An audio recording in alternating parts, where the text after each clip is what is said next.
முனைவர் பட்டம் வேண்டும் என்றால் அட்ஜஸ்ட் பண்ணிட்டு போனோம் என்ற நிலைமையில் இருக்கிறாங்க. இது ரொம்ப சகஜமாக நடக்குது, எல்லாருக்கும் தெரிஞ்சது. எத்தனை ஞானசேகரன்கள் பேராசிரியர்களாக கைடுகளாக இருக்கிறாங்க, அதை பற்றி என்ன கேள்வி எழுப்பப்பட்டிருக்கிறது? அதையே கேட்கவில்லை. இந்த ஞானசேகரன் தூக்கிலே போடுங்க, அதை பற்றி எனக்கு ஒன்றும் பிரச்சனை இல்லை, செய்யணும், என்ன கடுமையான நடவடிக்கை எடுக்கலாம். இதுக்கு என்ன பதில்?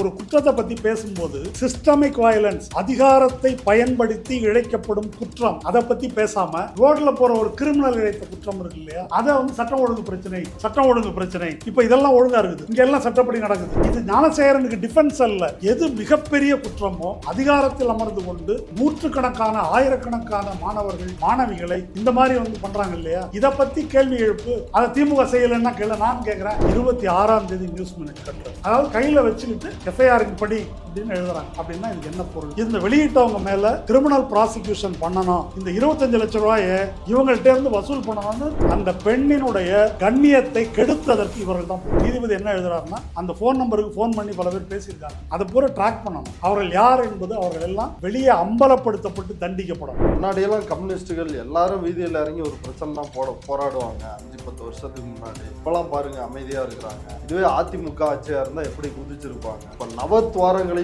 பொத்தி கொண்டு இருக்கிறார்கள். நவத்வாரங்களின் வழியாகவும் காசு வாங்குறவங்க எதனா பேசலாம். யார் அந்த சார்? இது ஒரு கவிதை மாதிரி ஒரு முழக்கத்தை அதிமுகவில் ரொம்ப நாள் கழிச்சு ஒரு பயங்கர சந்தோஷத்தில் இருக்கிறாங்க. நான் ஒரு கேள்வி கேட்குறேன். 15 பேரை தூத்துக்குடியில் சுட்டு கொன்னாங்களே, அதற்கு உத்தரவு கொடுத்தது யார் அந்த சார்? அந்த கேள்விக்கு விடை இது வரைக்கும் கிடைச்சிருக்காங்க. ஆளுநர் RN ரவி அவரை சந்திச்சு விஜய் வந்து புகார் கொடுக்குறாரு. பட் அவர் பனையூர்ல இருந்து ஆளுநர் மாளிகைக்கு வந்து தான் புகார் கொடுத்தாரா? இல்ல ஆளுநர் பனையூருக்கு போய் வாங்கிட்டாரா? ஒளிய தெரியாதவன் தலையாரி வீட்டில் ஒழிஞ்ச மாதிரி பல்கலைக்கழகங்கள் பூரா ரொம்ப கேவலமான நிலைமையில் இருக்கு. பிசி நியமனம் பண்ணாம ரெஜிஸ்ட்ரார் இல்லாம நாசமா போயிருக்கு. இப்ப இதுக்கெல்லாம் யாரு பொறுப்போ அந்த கவர்னர்கிட்ட போய் காப்பாத்துங்க அப்படின்னு மனு கொடுக்குறாருனாக்கா விஜயோட அறிவை வந்து எங்க கொண்டு வைக்கிறது? இப்ப நீ வந்து அண்ணா யூனிவர்சிட்டியில அந்த பெண்ணுக்கு நடந்த கொடுமைக்காக நியாயம் கேட்க போற. தமிழ்நாட்டுல பிலிம் இண்டஸ்ட்ரியில எதுவுமே நடக்கலையா? அதை பற்றி விஜய் பேச மாட்டாரா? சாட்டையார் அடிச்சு அண்ணாமலை சொன்னார்ல, இதை பேசுறதை விட்டுட்டு வரி பணம் வரல, மயிர் வரல, எது அப்பா அந்த பாலிடிக்ஸ் பேசுறது அவருக்கு மயிர். இதுதான் முக்கியமான அரசியல். எது சாட்டையால் அடித்துக்கொள்ளும் அளவு முக்கியமான அரசியல் இது. இந்த மாதிரி அவங்க வந்து டைவர்ட் பண்றாங்க. இதைத்தான் நம்ம வந்து பேச வேண்டியது முக்கியமா. வணக்கம். அண்ணா பல்கலைக்கழக மாணவி பாலியல் வன்கொடுமை செய்யப்பட்ட வழக்கில் குற்றவாளி ராஜசேகரன் கைது செய்யப்பட்டு 1 வாரம் ஆகியுள்ள நிலையில் தொடர்ச்சியாக அரசியல் கட்சிகள் போராட்டம் நடத்தி வருகின்றனர். விஜய், அண்ணாமலை, எடப்பாடி பழனிசாமி, இன்றைக்கு பாமக, சீமான் உள்ளிட்ட பல்வேறு கட்சிகள் இந்த போராட்டத்தில் ஈடுபட்டுள்ளார்கள். இந்த கட்சிகள் போராடுவதற்கான நோக்கம் என்ன, இந்த போராட்டங்களில் பின்னணியில் உள்ள நியாயங்கள் என்ன என்பது குறித்து இந்த பேட்டியில் நாம் விரிவாக பேச உள்ளோம். இது தொடர்பாக நம்மிடையே விவாதிப்பதற்கு இடதுசாரி செயல்பாட்டாளர் தோழர் மருதையன் அவர்கள் இணைந்துள்ளார். வாருங்கள், அவரோடு உரையாடலாம். தோழர் வணக்கம். வணக்கம். தோழர், தொடர்ச்சியாக இந்த அண்ணா பல்கலைக்கழக மாணவி விவகாரத்துல போராட்டங்கள் வந்து நடந்துட்டு வருது. இதுல மையமாக கேள்வியாக இருப்பது என்னன்னா, எஃப்ஐஆர் எப்படி லீக் ஆனுச்சு அப்படின்ற ஒரு கேள்வி இருக்குது. இன்னொரு புறம் யார் அந்த சார் அப்படின்ற ஒரு கேள்வி வந்து இருக்குது. அது வந்து திமுக காரரா? ஏன்னா இவர் திமுகவோடு தொடர்புபடுத்தி பேசப்படுகிறார். அப்ப அந்த சார் வந்து திமுக காரரா இல்ல வேற யார் அந்த சார் அப்படின்ற கோணத்துல ஒரு பக்கம் பேசுறாங்க. எஃப்ஐஆர் லீக் ஆனது வந்து பத்தி NIC விளக்கம் கொடுத்துருக்குது, ஒன்றிய அரசோட நிறுவனம். ஆனா அதை ஏற்றுக்கொள்ளாமல் அதுலேயும் தொடர்ச்சியா விவாதம் போயிட்டு இருக்குது. இது பற்றி உங்களுடைய கருத்து என்ன? இது பற்றி நம்ம கொஞ்சம் தாமதமாக தான் பேசுகிறோம். இருந்தாலும் கடந்த 3 ஆண்டுகளுக்கு மேலாக வெவ்வேறு பிரச்சனைகளில் இது மாதிரி ஒரு குற்றங்கள் இழைக்கப்படும் போது அந்த குற்றங்கள் பற்றி பல வதந்திகளை கிளப்புவது, பல விதமாக அதை விவாதத்துக்கு எடுத்துகிட்டு போகிறது. ஒரு இராணுவ உயரதிகாரி, தலைமை அதிகாரி, அவர் இறந்து போனாக்கா அதில் ஒரு சதி. யாராவது ஒரு இராணுவ வீரர் கொலையடி சண்டையில் ஏதாவது ஒன்று ஆச்சுன்னாக்கா அது ஒரு சதி. ஒரு பள்ளிக்கூட மாணவி சூசைட் பண்ணிக்கிட்டாக்கா அது ஒரு சதி. ஆம்ஸ்ட்ராங் இறந்து போனாக்கா, கொல்லப்பட்டாக்கா அது ஒரு அரசியல் கொலை, சதி. இது மாதிரி நிறைய சதி கோட்பாடுகள், தியரிஸை வந்து திமுக ஆட்சிக்கு வந்ததுலேருந்து பார்த்துட்டோம். அந்த லிஸ்ட்டில் இது வருது. இந்த இன்னும் 1 வருஷம் தான் இருக்குது சட்டமன்ற தேர்தலுக்கு. அதனால் அநேகமாக மாதம் ஒரு சதியை வந்து நம்ம எதிர்பார்க்கலாம். அதனால் இதை எப்படி இந்த குறிப்பிட்ட கேஸை பார்க்குறத விட இந்த மாதிரி பிரச்சனைகளை எப்படி பார்க்கணும் என்பதோடு சேர்த்து நம்ம பேசலாம். ஓகே. இப்போ நீங்கள் கேட்ட கேள்வி வந்து நான் பார்த்தேன் போஸ்டர், யார் அந்த சாருன்னு எடப்பாடி காதுலேருந்து காது வரைக்கும் சிரிச்சுட்டு அப்படி கேள்வி கேட்குறாரு. அப்புறம் இவங்க கூட பாமக போஸ்டர் அடுத்தது நானா அப்படின்னு போஸ்டர் ஒட்டியிருக்கிறாங்க. இப்படி அப்புறம் தான் எல்லாம் சொன்னீங்க, நாம் தமிழர் அவங்க தான் கடைசியாக போராட்டத்துக்கு வந்தாங்கன்னு நினைக்கிறேன். ஆமாம், நாம் தமிழர். விஜய் போய் ஆளுநரை சந்திச்சிருக்காரு, ஆளுநரை பார்த்து சொல்லியிருக்காரு, ஒளிய தெரியாதவன் தலையாரி வீட்டில் ஒழிச்ச மாதிரி. அப்புறம் பேசுவோம், அப்படி கொடுத்துருக்காரு. இப்போ என்ன பிரச்சனைனா, தாங்கள் ஒரு அரசியல் கட்சியாக இருப்பதற்கு அண்ணாமலை உள்ளிட்டு, அண்ணாமலை நீதி கேட்டு பயணம் தொடங்கிட்டாரா? இல்லை, 3ஆம் தேதி நாளைக்கு தொடங்குறாரு. நாளைக்கு தான் தொடங்குறாரு. சரி, அவங்க அதாவது ஒரு கட்சி என்ற முறையில் சர்வைவ் ஆகிறதுக்கு வேறு எந்த இஷ்யூவும் அவங்க வந்து எடுக்கிறதுக்கு இல்லை, பக்கற்றவர்களாக இருக்காங்க அப்படின்னு சொல்லலாம். அவங்க வந்து இந்த ஒரு கிரிமினல் குற்றம், இது ஆக்சுவலாக இப்படி ஒரு கிரிமினல் குற்ற வழக்கை நேரடியாக அந்த திமுக கட்சியையும் அரசையும் சம்பந்தப்படுத்தி இதை விட பயங்கரமான குற்றவாளிகள் நெட்வொர்க் இதற்கு பின்னால் இருப்பது போலவும், அந்த நெட்வொர்க்குக்கும் திமுகவுக்கும் தொடர்பு இருக்கிறது என்றும், அதனால்தான் போலீஸ் இதனை மறைக்கிறது என்றும், இந்த மாதிரி ஒரு தியரியை வந்து உருவாக்கி இப்போ பேசிகிட்டு இருக்கிறாங்க. ஒரு அவங்களுடைய கெட்ட நேரம் சவுக்கு வந்து வெளியே இல்லை. இப்போ இருந்தால் ஒரு இந்த ஸ்டோரியை இன்னும் கலர்ஃபுல்லாக வந்து டெவலப் பண்ணி இத்தனை நேரம் ஒரு திரைக்கதையாக வந்து வடிவமைச்சிருப்பார். அந்த வாய்ப்பு கெட்டு போச்சு அவங்களுக்கு. அப்போது இது அவர்கள் செய்ய விரும்புவது, அதற்காக இதை புனைந்து பேசுகிறார்கள். இப்போ யார் அந்த சார் என்ற கேள்வி, எஃப்ஐஆர் வெளியே வந்தது பற்றிய கேள்வி, முதல் கேள்வி பற்றி பேசுவோம். காவல்துறை ஆணையர் வந்து பேசும்போது அந்த குற்றவாளி ஞானசேகரன் யாரோட தொலைபேசியில் வந்து பேசுவது போல் பேசி அந்த பெண்ணுக்கு இது பண்ணியிருக்கிறான் அப்படின்ற செய்தியை எஃப்ஐஆரை படித்தவர்கள் அதிலிருந்து அந்த பெண்ணுடைய புகாரில் அது இடம்பெற்றிருந்ததாக சொல்லி இது பண்ணுறாங்க. அவர் என்ன சொல்கிறாருன்னா, அது அந்த பெண்ணை மிரட்டுவதற்காக, ஏமாற்றுவதற்காக ஏரோப்ளைன் மோடில் வந்து ஃபோனை வந்து போட்டுட்டு பேசுகிற மாதிரி நடிச்சிருக்கிறான் என்று அவர் சொல்லியிருக்காரு. அதன் மீது ஒரு அறிவார்ந்த கேள்வியை சீமான் வந்து எழுப்பியிருக்காரு. அவர் என்ன ஏரோப்ளைனில் போனாரா, ஏரோப்ளைன் மோடில் போடுறதுக்கு அப்படின்னு ஒரு கேள்வி. அந்த அறிவுக்கு நம்ம பேச முடியாது, அதனால் அதை விட்டுருவோம். நீதிபதியும் கேள்வி எழுப்பியிருக்காரு. நீதிபதி என்ன கேட்டிருக்கிறாருன்னா, இதை எப்படி ஒரு ஆணையர் சொல்லலாம், விசாரணை நடந்து கொண்டு இருக்கும்போது. இல்லை, எதிர்கட்சிகளோட கேள்வியும் அதுதான். விசாரணை போயிட்டு இருக்குது, விசாரணையே முடிஞ்சது மாதிரி இவர் வந்து பேசுறாரு. அருண் அவர் வந்து ஒரு திமுக காரர் மாதிரி நடந்துக்கிட்டாரு, அவர் கமிஷனராக நடந்துக்கலன்றாங்க.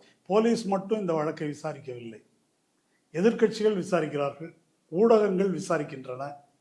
ஊடகங்களும் எதிர்கட்சிகளும் இந்த கசிந்த எஃப்ஐஆரை வைத்து கொண்டு பொதுவெளியில் மக்கள் மத்தியில் நடத்திய விசாரணை ஒரு பொய்யான கருத்துருவாக்கத்தை ஏற்படுத்தியதன் விளைவாக தவிர்க்க இயலாத நிலையில் ஆணையர் இதை சொல்ல நேர்ந்தது என்பதுதான் என்னுடைய பார்வை. இதில் அவர் இந்த பேச்செல்லாம் நடக்கலை, இந்த எஃப்ஐஆர் லீக் ஆகலை, எதுவுமே நடக்கலைன்னு வச்சுக்குவோம்.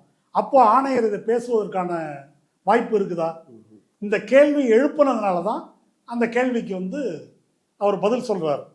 அப்போது பதில் சொல்லாமல் இருந்தால் என்ன நடக்கும்? அப்படி ஒரு ஆப்ஷன் இருக்குல்ல. பதில் சொல்லாமல் இருந்தால் இந்த கதையை இன்னும் பெருசு பண்ணிகிட்டே போவாங்க. அவர் இவர் அப்படின்னு இந்த கதையை பெரிதுபடுத்தி கொண்டு போவார்கள். யார் அந்த சார் அப்படின்னு தொடர்ந்து கேள்விகள் எழுப்பப்பட்டு வர்ற நிலையில இது தொடர்பாக நாங்கள் போராட்டம் நடத்தணும் அப்படின்னு பாமக தரப்பில் ஒரு கோரிக்கை வைத்து மனுவை உயர்நீதிமன்றத்தில் தாக்கல் பண்ணிருக்கிறாங்க. எந்த பாமக? அன்புமணி பாமகவா? அன்புமணி, சௌமியா, அந்த டீம் அவங்க வந்து மனு தாக்கல் பண்றாங்க. அதில் வந்து உயர்நீதிமன்ற நீதிபதி வேல்முருகன், அதான் வழக்கு நீதிமன்றத்தில் இருக்குது, நீதிமன்றம் விசாரிக்கிறதுக்கு ஒரு டீமை போட்டிருக்குது, காவல்துறையும் தமிழ்நாடு காவல்துறையும் விசாரிக்குது, வெறும் விளம்பரத்துக்காக இதை அரசியலாக்கி போராட்டம் பண்ணாதீங்க அப்படின்னு சொல்லி கடுமையான கண்டனத்தை தெரிவித்திருக்கிறார். இது பற்றி நீங்க என்ன நினைக்கிறீங்க? ஒரு நிம்மதியா இருக்குது, சரியான கருத்து. அதாவதுங்க, எஸ்ஐடி அமைக்கணும் அப்படின்றது 2 நீதிபதிகள் அமர்வு சொன்ன உத்தரவு, அதை அரசு ஏற்றுக்கொண்டுருச்சு. இப்போ எஸ்ஐடி தான் விசாரிக்குது, யார் அந்த சாருன்னு அவங்க விசாரிப்பாங்க. ஒருவேளை எடப்பாடிக்கு அப்புறம் யார், சீமானு, பாமக, விஜய், இவங்களுக்கெல்லாம் சந்தேகம், அண்ணாமலை, முக்கியமான ஆளை விட்டேன்ல. சரி, இவங்களுக்கெல்லாம் சந்தேகமாக இருந்துச்சு அப்படின்னு சொன்னால், அல்லது இப்போ இந்த நீ போராட்டம் எதுக்கு நடத்துகிற, இந்த எஸ்ஐடி விசாரித்தா நீதி கிடைக்காது, எங்களுக்கு சிபிஐ தான் விசாரிக்கணும், பொள்ளாச்சி வழக்கை விசாரித்து துரிதமாக வந்து ஒரு முடிவு வழங்கியது மாதிரி இந்த கேஸையும் விசாரிக்கணும்னா போங்க சுப்ரீம் கோர்ட்டுக்கு, ஒரு அப்பீல் போங்க, போயிட்டு சிபிஐ கேளுங்களேன். அப்போ யார் அந்த சார் யார் அந்த சார்னு கத்துறதுல என்ன அர்த்தம் இருக்குது? இல்லை, அதான் இப்போ தமிழ்நாடு காவல்துறை விசாரிச்சா அதில் வந்து பிரச்சனை, அவங்க குற்றவாளியை காப்பாற்றிடுவாங்கன்னாங்க. இப்போ நீதிமன்றம் அவங்க ஒரு சிறப்பு புலனாய்வு குழு வந்து அமைச்சிருக்கிறாங்க.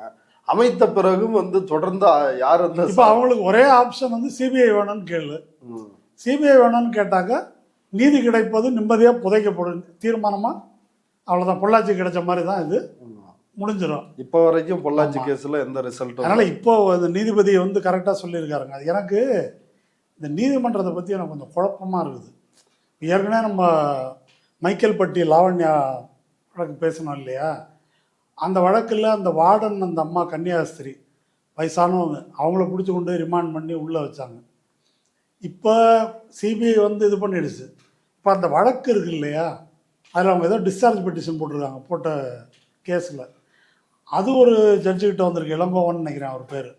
அவர் வந்து இது மதமாற்றம் அது இதுன்னெலாம் இதை கொண்டு போனது ரொம்ப அநியாயம் அப்படின்னு சொல்லிட்டு அவர் கமெண்ட் பாஸ் பண்ணியிருக்காரு. ஒரு நீதிபதி நீ எப்படி மதமாற்றம் இல்லைன்னு சொல்லலாம், நீ விசாரிக்கக்கூடாது, சிபிஐ விசாரிக்கணும், இவர் இப்படி சொல்கிறாரு. இப்போ அதுக்கு முன்னால் இப்போ நீதிபதி இதை கொடுத்தாரு, இது அரசியலாகாதீங்கன்னு இவர் சொல்கிறாரு. அதனால் நீதிமன்றம் என்று அழைப்பதை விட நீதிபதிகள் மன்றம் அப்படின்னு அழைக்கிறது சரியாக இருக்குமோன்னு தோணுது எனக்கு. இப்போது ஒரு பேரலல் சொல்கிறேன் நான்.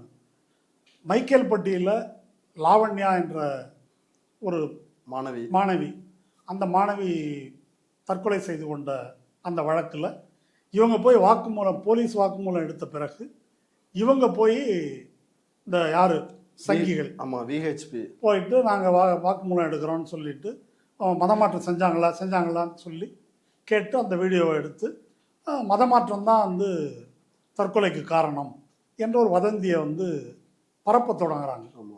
அதுவும் வெட்டி ஒட்டப்பட்ட வீடியோ அது வெளியே. அப்போ இந்த மாதிரி சட்டவிரோதம், இந்த மாதிரி போய் ஒரு மரண வாக்குமூலம் தனிப்பட்ட முறையில் வாங்கி இப்படி பிரச்சாரம் செய்வது என்ற முறையில் தஞ்சை மாவட்ட எஸ்பி தேன்மொழின்னு நினைக்கிறேன் அவங்க பேர், அவங்க வந்து கூப்பிட்டு வான் பண்ணியிருக்கிறாங்க இவங்கள. பண்ணிவிட்டு அப்போ அவங்க ஒரு ஸ்டேட்மெண்ட் கொடுக்குறாங்க.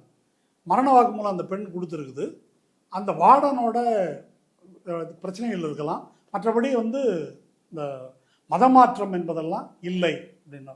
அப்போ அன்னைக்கு அமைச்சர் அன்பில் மகேஷ் பொய்யாமொழி, அந்த வார்டன் தான் அந்த பொண்ணுக்கு பணம்லாம் கட்டியிருக்கிறாங்க, வேற ஏதாவது கண்டிச்சதை ஒட்டி கொஞ்சம் மன வருத்தம் பிரச்சனை இருக்கலாம், மதமாற்றம்லாம் கிடையாது, தேவையில்லாமல் பிரச்சனை இது பண்ணாதீங்க அப்படின்னு அவங்க பேசுகிறாங்க. இதை கண்டு சென்னை உயர்நீதிமன்றம் கொதித்து எழுந்தது.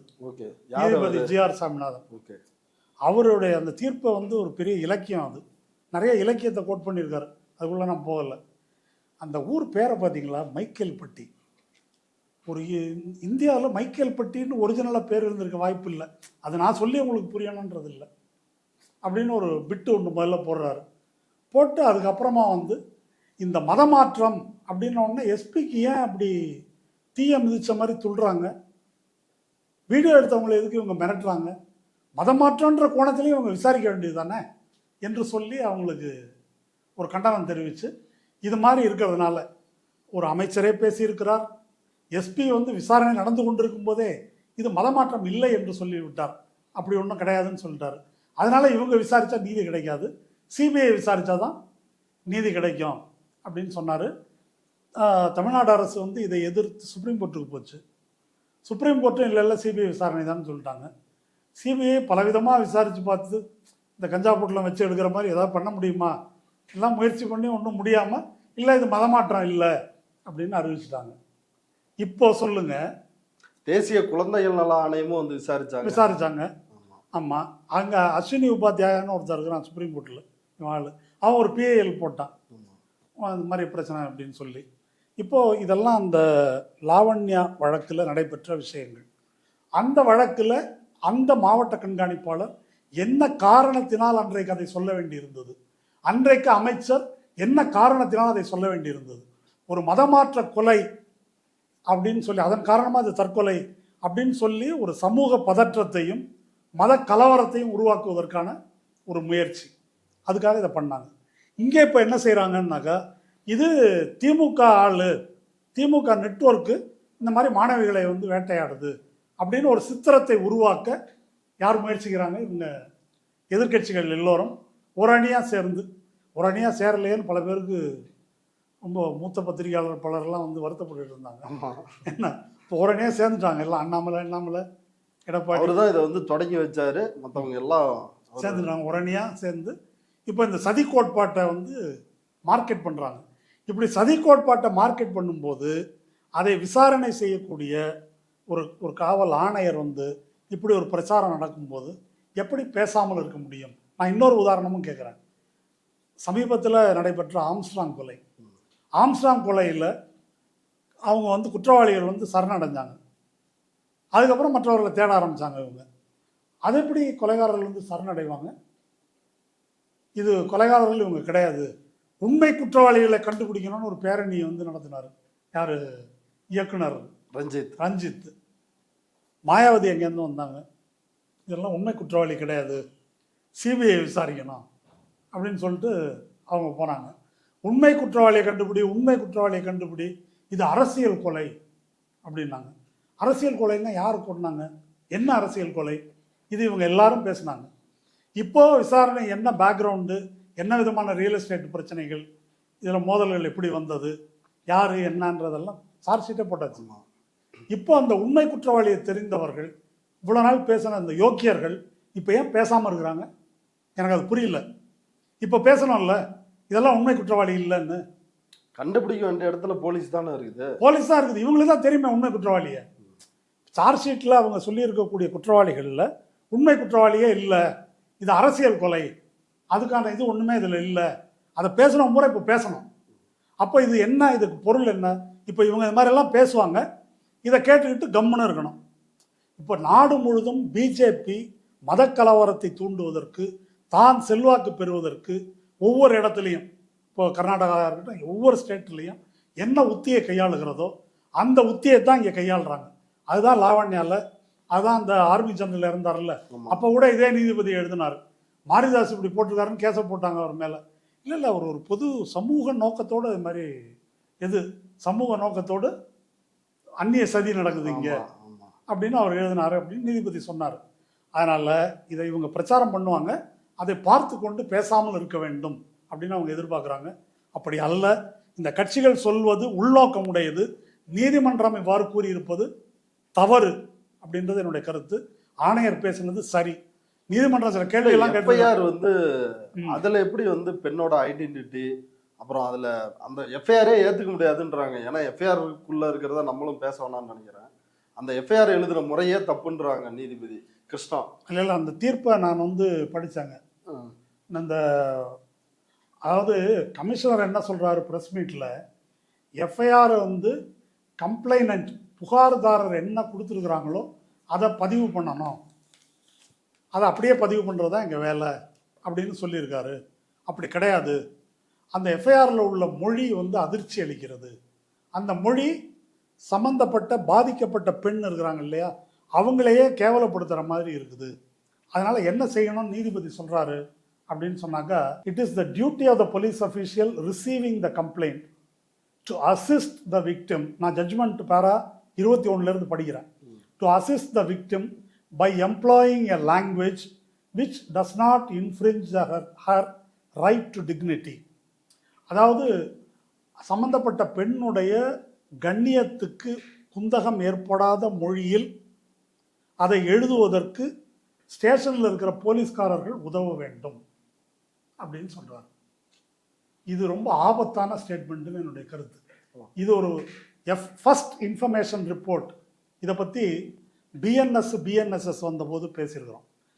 கம்ப்ளைண்ட் கொடுத்தா 15 நாளைக்கு எஃப்ஐஆர் ரெஜிஸ்டர் பண்ண வேண்டியதில்லை, அதில் உண்மை இருக்கான்னு விசாரித்த பிறகு எஃப்ஐஆர் ரெஜிஸ்டர் பண்ணலாம் என்று ஒரு இதை வந்து அதில் கொண்டாந்துருக்குறாங்க. இது லலிதகுமாரி தீர்ப்புக்கு எதிரானது. லலிதகுமாரி ஜட்ஜ்மெண்ட்னு ஒரு ஜட்ஜ்மெண்ட் இருக்குது சுப்ரீம் கோர்ட்டில்.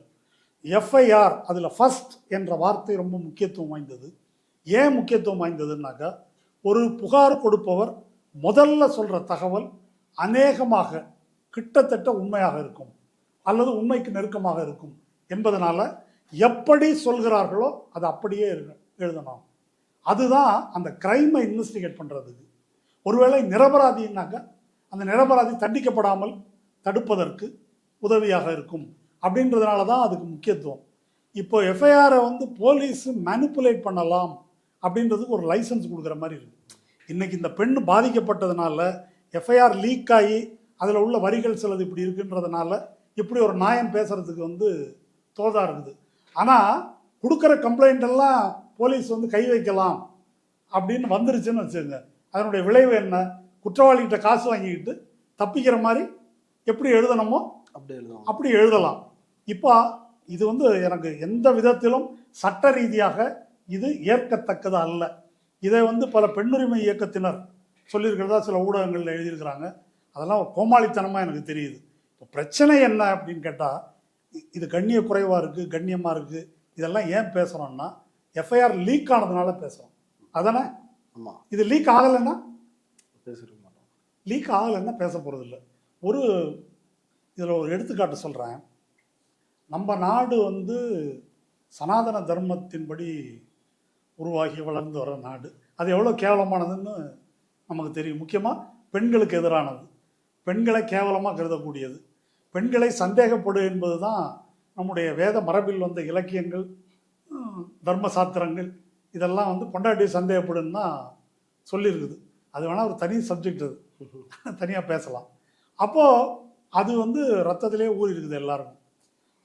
அது வந்து இப்போ அதனால் ஒரு வன்முறைக்கு ஆளான இந்த சர்வைவர், பாதிக்கப்பட்ட இந்த பெண், இந்த விஷயம் வெளியே வந்ததுனால ஞானசேகரன் இழைத்த கொடுமையை காட்டிலும் பெரிய கொடுமையை இந்த சமூகம் அந்த பெண்ணுக்கு இழைக்கும் அப்படின்ற காரணத்தினால தான் இதை பேசிகிட்டு இருக்கிறோம். நம்ம இந்த பேசுகிற எதுவும் அமெரிக்காவுக்கு ரிலவெண்ட் இல்லை, ஐரோப்பாவுக்கு ரிலவெண்ட் இல்லை. அந்த ஊரில் பெண்கள் இல்லையா? அந்த ஊரில் ரேப் நடக்கலையா? நம்ம அமெரிக்க ஜனாதிபதி ட்ரம்ப்பு ரேப் கேஸில் இப்போ தான் அவர் கன்விக்ட் ஆகியிருக்காரு. அது முழு ரேப்பு இல்லை, ஒரு ஆஃப் ரேப்புன்ற மாதிரி ஒரு தீர்ப்பு கொடுத்துருக்காங்க. $2 மில்லியன் பணம் கொடுக்கணும்னு சொல்லியிருக்காங்க. அதுக்கு முன்னால் ஒரு போன் ஸ்டாரோட ஒரு இருந்திருக்காரு. அந்த விசாரணையில் எல்லாம் இந்த பிரச்சனை கண்ணியெல்லாம் இல்லை, என்ன நடந்துச்சோ அது அப்படியே சொல்லியிருக்கிறாங்க. அந்த ஊரை பொறுத்த வரைக்கும் ரேப் என்பது ஒரு வயலன்ஸ். அந்த ரேப் காரணமாக அந்த பெண் அவமானப்படுவதாக யாரும் கருதுறதில்லை, ஒரு வன்முறைக்கு ஆளானதாக கருதுகிறாங்க. தன்னுடைய கண்ணியம் குறைந்ததாக நாய் கடித்த மாதிரி நினச்சிக்கிறாங்கன்னு வச்சுக்கோங்களேன். அப்படி தான் இருக்குது. நம்ம ஊரில் தான் இது இப்படி இருக்குது. அதனால் புகாரை வாங்கி கொண்டு அதை உரிய மொழியில் வந்து இவங்க மாற்றி எழுதலாம் என்று நீதிமன்றம் கூறியிருப்பது ஒரு பொது இதாக வந்து இதை எடுத்துக்கிட்டா, இந்த மாதிரி வழக்குகளில், போக்சோ வழக்கோ இது மாதிரி வழக்குகளில் அப்படி எடுத்துக்கிட்டாக்கா அது அதனுடைய விளைவு என்னவாக இருக்கலாம் அப்படின்னா கேஸ் தோற்பதில் கூட போய் அது முடியலாம். அதனால் நாம் எதை பற்றி பேசணும்னா இதை பற்றி அல்ல. நாம் பேச வேண்டியது எஃப்ஐஆர் லீக் ஆனது எப்படி அப்படின்றத பற்றி தான் நம்ம வந்து பேசணும். இப்போ இதுலேயே வந்து ஷபீர், நியூஸ் மினிட்டை சார்ந்த ஷபீர் வந்து ஒரு வீடியோ வெளியிடுறாரு. அதில் இந்த ஞானசேகரனுக்கும் எங்களுக்கும் தொடர்பில்லை அப்படின்னு அமைச்சர்கள் எப்படி சொல்லலாம், இது விசாரணையை பாதிக்காதா அப்படின்ற ஒரு கேள்வி அவர் வந்து எழுப்புறாரு. அது பற்றி நீங்கள் என்ன நினைக்கிறீங்க? அது ஏன்னா அது போலீஸ் தான் சொல்லணும், அப்படி தானே? அமைச்சர் சொல்லக்கூடாது. இப்போது ஞானசேகரன் உதயநிதி அக்கம் பக்கமாக இருக்கிற மாதிரி ஒரு ஃபோட்டோ, அப்புறம் மா சுப்பிரமணியம் அமைச்சர் அவரோட இருக்கிற மாதிரி ஒரு ஃபோட்டோ. இன்றைக்கி வந்து இந்த மாதிரி கிராஃபிக்ஸ் பண்ணி ஃபேக் ஃபோட்டோகிராஃப்ஸ் தயாரிக்கிறது இருக்கு இல்லையா, அல்லது வீடியோக்கள் தயாரிக்கிறது, அது ரொம்ப சகஜமாக செய்யக்கூடிய ஒரு காலம். அது உண்மையிலே எடுத்த ஃபோட்டோவாக இருக்கலாம், உருவாக்கி எடுத்த ஃபோட்டோவாக இருக்கலாம். இது வந்து திமுகன்னு பிரச்சாரம் பண்ணுறாங்க. அப்போ அவங்க என்ன பதில் சொல்கிறாங்க அமைச்சர்கள்? உதயநிதி கூட ஒன்றும் நிற்கல. அப்புறம் அது வந்து யாரோ வந்து நின்று ஃபோட்டோ எடுப்பாங்க. ஆமாங்க, இப்போ நேற்று நான் புக் ஃபேருக்கு போனேன், ஒரு 15-20 பேர் ஃபோட்டோ எடுத்துக்கிட்டாங்க, அது யாருன்னு எனக்கு தெரியாது, அந்த மாதிரி வந்து எடுத்துக்கிறாங்க அப்படின்னு அவர் பதில் சொல்லியிருக்காரு. இந்த பதிலை சொல்லியிருக்கக்கூடாதுன்னு அவர் சொல்கிறாரா? இதை சொல்லியிருக்கக்கூடாது அப்படின்னு சொன்னாக்கா இந்த ஃபோட்டோவை வச்சுக்கிட்டு நீங்கள் சொல்கிற அந்த எதிர்கட்சி கூட்டணி இருக்கு இல்லையா, அவங்க பிரச்சாரம் பண்ணுவாங்க. அதை நம்ம அனுமதிக்கணும், அவங்கள தடுக்கக்கூடாது. அது ஜனநாயக உரிமை. எது இவர் திமுகன்றது. ஆனால் அவங்க வந்து விசாரிச்சுட்டு ஞானசேகரன் அவர் மாணவர் அணி பொறுப்பாளர்லாம் சொல்லிட்டாங்க. அந்த ஒரிஜினல் பொறுப்பாளர் நான் தான் ஞானசேகரன், ஆமா, அது நான் இல்லை அப்படின்னு சொன்னார். இதெல்லாம் சொல்லியிருக்கக்கூடாது என்பது அந்த ஊடகவியலாளர் கருத்தா? ஆமாம். அப்போ இந்த திமுகவுக்கு எதிராக பிரச்சாரம் செய்வதற்கு முழு உரிமை அளித்திருக்க வேண்டும். அது மக்கள் மனதில் பதிகின்ற அளவுக்கு ஒரு வாய்ப்பு கொடுத்து எல்லாம் முடிஞ்ச பிறகு அப்புறமா வேணால் நீங்கள் சொல்லுங்கள் அப்படின்றத அவர் சொல்கிற ஒரு உயர்ந்த நோக்கத்தில் தான் அவர் சொல்கிற மாதிரி தெரியுது. அப்போது அந்த கட்சியை பற்றி அவதூறு பிரச்சாரம் பண்ணும்போது இவன் என் கட்சிக்காரன் இல்லை என்று சொல்வதற்கு அந்த கட்சிக்கு உரிமை இல்லை, அதுவே விசாரணையில் தலையிடுவதுன்னாக்கா இந்த நியாயத்தை எல்லா கட்சிக்கும் போய் சொல்லட்டும் அவங்க. அதனால் இது ரொம்ப கேவலமாக இருக்குது. பத்திரிகையாளர் மணி மட்டுமல்ல, சவுக்கு சங்கர் தொடங்கி வேற பலரும் இந்த காரியத்தை வந்து பண்ணிட்டு இருக்கிறாங்க. அதாவது ஒரு பிரச்சனை, எதிர்கட்சிகள் அப்படின்னு ஒன்று இருக்கிறாங்க, அவங்க திமுகவினுடைய தவறுகள் அப்படின்றதுக்கு எதிராக ஃபைட் பண்ணலாம். ஆனால் நிலைமை என்ன அப்படின்னாக்கா இவங்கெல்லாம் பிஜேபியினுடைய அறிவித்த அல்லது அறிவிக்கப்படாத பி டீமாக இருக்கிறாங்க, அல்லது விஜய் மாதிரி பனையூரில் முடங்கி கொள்பவர்களாக இருக்கிறாங்க. அப்போது இவங்களை வச்சு ஒன்றும் பண்ண முடியாது. அப்போ என்ன செய்யலாம்னாக்கா, யார் டிஎம்கே ஆதரிக்கிறார்களோ அந்த கூட்டணி கட்சிகள் அல்லது பிஜேபியை எதிர்த்து திமுக இந்தியா கூட்டணியை ஆதரிப்பவர்களை எப்படி டிஸ்கிரெடிட் பண்ணுறது, இந்த கூட்டணியை எப்படி உடைப்பது, அதனால தான் விசிகா வெளியே வரப்போகுது. என்ன திருமாவளவனுக்கு தைரியமே இல்லை, திருமாவளவனுக்கு சொரணையே இல்லை, கம்யூனிஸ்ட்னு சொல்லிக்கவே அசிங்கமாக இருக்குது. என்ன பாலகிருஷ்ணா, என்ன முத்தரசன், இப்படி சொல்லி அவர்களை வந்து மதிப்பிழக்க செய்வது என்ற உத்தியில் இவர்கள் ஈடுபடுகிறார்கள். அதனால தான் சொல்கிறேன், இவங்க பேசுவது இது அவங்க ஊடக தர்மப்படியெல்லாம் பேசல. ஓகே, இந்த எஃப்ஐஆர் லீக் ஆனதுல முக்கியமா வந்து நியூஸ் மினிட் மேலையும் பாலிமர் மேலையும் வந்து குற்றச்சாட்டுகளை வைக்கிறாங்க. ஏன்னா 7 ஜேர்னலிஸ்ட் வந்து 14 பேர் இந்த எஃப்ஐஆரை அந்த ஐபிசியில இருந்து பிஎன்எஸ்க்கு போய் லாக் ஆகிற இந்த இடைப்பட்ட நேரத்தில் தொழில்நுட்ப கோளாறு காரணமாக டவுன்லோட் பண்ணிருக்கிறாங்க. அந்த 14 பேர்ல 7 பேர் வந்து ஜேர்னலிஸ்ட் அப்படின்னு நக்கீரன் பிரகாஷ் வெளிப்படையா சொல்லிருக்கிறாரு. இப்போ அதில் வந்து நியூஸ் மினிட் அந்த எஃப்ஐஆரில் இருக்கிற தகவல்களை சொல்லிருக்கிறாங்க. அடுத்து பாலிமர் அதே மாதிரி அந்த எஃப்ஐஆரில் இருக்கின்ற ஒரு சில தகவல்களை வெளியே வந்து பகிர்றாங்க. இதை எப்படி புரிஞ்சுக்கிறது? ஏன்னா திமுக தான் இந்த எஃப்ஐஆரை வெளியிட்டு அந்த மாணவியை வந்து அச்சுறுத்தி இருக்குது அப்படின்றது தான் பிரதான குற்றச்சாட்டாகவே இருக்கு. இப்போ இந்த எஃப்ஐஆர் எப்படி லீக் ஆச்சு? முதல்ல இந்த எஃப்ஐஆர் லீக் ஆனதுக்கு சென்னை நகர காவல்துறை தான் பொறுப்பு என்ற முறையில் தான் பேசப்பட்டது. நீதிமன்றமும் அந்த கோணத்தில் தான் இது பண்ணியிருக்கு. அந்த கொஸ்டின் வந்து ரைஸ் ஆன பிறகு தான் ஒன்றிய அரசினுடைய என்ஐசி இருக்கு இல்லையா, அவங்கள்ட்ட வந்து லெட்டர் எழுதுகிறாங்க. அவங்க அதிலிருந்து அருள்மொழிவர்மன் என்ற அதிகாரி வந்து இந்த மாதிரி ஐபிசி சிஆர்பிசியிலேருந்து பிஎன்எஸ்எஸ்க்கு மாற்றுகின்ற இதில் கிளிச்சஸ் வந்து ஏற்பட்டிருக்கலாம், இதைத்தான் கமிஷனர் ப்ரெஸ் மீட்டில் சொன்னாருங்க. ஏற்பட்டிருக்க வாய்ப்பு உண்டு, அதனால் இது நடந்திருக்குது அப்படின்னு வந்து கமிஷனர் சொன்னார். ஆமாம், அதை அருள்மொழிவர்மன் வந்து என்டார்ஸ் பண்ணுறாரு. என்டார்ஸ் பண்ணிட்டு அதை பற்றிய விளக்கம் பிபிசியில் விரிவாக எழுதியிருக்கிறாங்க. இதை பற்றி இவங்க என்ன சொல்கிறாங்க அப்படின்னா, நீங்கள் சொன்ன நியூஸ் மினிட் இணையதளத்தில் ஒரு கட்டுரை எழுதியிருக்கிறாங்க இதெல்லாம் வர்றதுக்கு முன்னால். அதாவது இந்த மாதிரி ஒரு எஃப்ஐஆரை இந்த செக்ஷன் போக்சோ வழக்குகள் அல்லது தீவிரவாத குற்றம் தொடர்பான வழக்குகள் இதெல்லாம் இருக்கும்போது அதை வந்து இந்த crime and criminal tracking network system அப்படின்றதுக்குள்ளே இதை அப்லோட் பண்ணும்போது வந்து பப்ளிஷ் அன்பப்ளிஷ் அப்படின்னு 2 பட்டன் இருக்குது. அதில் எதை வந்து கிளிக் பண்ணுறோமோ அதுதான் நடக்கும். அதாவது இதை வெளியிடுவது அல்லது வெளியிடாமல் மறைப்பது என்பதற்கான வாய்ப்பும் அதிகாரமும் மாநகர காவல்துறையிடம் இருக்கிறது அப்படின்றதான் நியூஸ் மினிட் கட்டுரை எழுதியிருக்கிறது. இது இல்லை என்பதைத்தான் அந்த என்ஐசியினுடைய ஸ்டேட்மெண்ட் வந்து சொல்லியிருக்கு, ஒன்றிய அரசு நிறுவனம். ஆமாம், பிபிசி வந்து அதை பற்றி ஒரு கட்டுரையாக வெளியிட்டிருக்கிறாங்க. இது வந்து இவங்க ஆப்ஷன் கிடையாது. இந்த குறிப்பிட்ட ஐபிசி செக்ஷன், அதாவது பிஎன்எஸ் செக்ஷன் இருக்கு இல்லையா, இந்த செக்ஷனில் வழக்கு பதிவு பண்ணிட்டாக்கா ஆட்டோமேட்டிக்காக அது வந்து பிளாக் பண்ணிடும் என்பது தான் அவர்கள் கூறுகின்ற விளக்கம். இப்போது என்ஐசிக்கு தெரியாத ஒரு உண்மை வந்து நியூஸ் மினிட்டுக்கு தெரிய வந்திருக்குது, எப்படி இது இயங்குது அப்படி அந்த கட்டுரையில் வந்து அவங்க எழுதியிருக்கிறாங்க. இது வந்து உண்மைக்கு மாறானது. ஒன்று தெரியாமல் எழுதியிருந்தால் மன்னிப்பு கேட்கணும், இல்லை இன்னமும் அதை வச்சிருக்கிறாங்க அப்படின்னு சொன்னாக்கா அதுக்கு உள்நோக்கம் இருக்குது அப்படின்றதான் என்னுடைய கருத்து. இது உள்நோக்கம் இருக்குன்னா கைது செய்யணுன்றீங்களா? கைது தான் செய்யணும், அதை சொல்கிறேன் என்னன்றதை. கைது இப்போ அடுத்தது ஓகே, இது வந்து லீக் ஆகிடுச்சு, தவறுதலாக லீக் ஆகிடுச்சு, அதுக்கு வந்து என்ஐசி பொறுப்பு. அது என்ன, அதுக்கு என்ன பொறுப்புன்றதை பார்ப்போம். லீக் ஆகிட்டாலும் இந்த செக்ஷனில் வரக்கூடிய பெண்கள் குழந்தைகளுக்கு எதிரான பாலியல் குற்றங்கள் இந்த மாதிரி விஷயங்களை அவங்களுடைய பெயரையோ விவரங்களையோ வெளியிடக்கூடாது. அப்படி வெளியிடுவது ஐபிசி 228A, இப்போ பிஎன்எஸ் என்னன்னு தெரியல எனக்கு, அதன்படி 2 ஆண்டுகள் சிறை தண்டனை மற்றும் அபராதத்துக்குரிய குற்றம் அப்படின்னு உங்களுக்கு தெரியும். அதாவதுங்க, உங்கள் பாக்கெட்டில் பணம் இருக்குது, பணம் கீழே, பர்ஸு கீழே விழக்கூடாது, அது உங்கள் பொறுப்பு. அஜாக்கிரதையாக நீங்கள் பர்ஸை கீழே போட்டுடுறீங்க. அதை எடுத்தாக்கா அதில் ஏதோ ஒரு 50,000 ரூபா பணம் இருக்குன்னு வச்சுக்கோங்க, அதை நான் எடுக்கிறேன்னு வச்சுக்கோங்க, கீழே தானே கிடந்துச்சு, நான் எடுத்தேன், இது குற்றம் இல்லைன்னு சொல்ல முடியுமான்னு நான் கேட்குறேன். சொல்ல முடியாது. இப்போ இருக்குல்ல ஐபிசி 228A, அது ஜேர்னலிஸ்டுகளுக்கு பொருந்தாதா, எதிர்கட்சிகளுக்கு பொருந்தாதா? அப்போ அதை எடுத்து அந்த எஃப்ஐஆரில் கண்டுள்ள விவரங்களை எல்லாம் நீங்கள் வெளியிடுறீங்க. அதை அந்த நியூஸ் மினிட் கட்டுரையை இப்போ இந்த பிரச்சனை வந்த பிறகு அதை நான் படித்து பார்த்தேன். அவங்க நேர according to the first information report filed by all women police station 26ஆம் தேதி நியூஸ் மினிட் கட்டுரை, அதாவது கையில் வச்சுக்கிட்டு எஃப்ஐஆரின் படி அப்படின்னு எழுதுறாங்க. அதுக்கு அடுத்தது, the survivor in her written complaint had said that, survivor தன்னுடைய எழுத்துப்பூர்வமான புகாரில் கூறியிருப்பதாவது அப்படின்னா இதுக்கு என்ன பொருள்? இதை கையில் எடுத்து வச்சுக்கிட்டு இதை இவர்கள் வெளியிடுகிறார்கள்.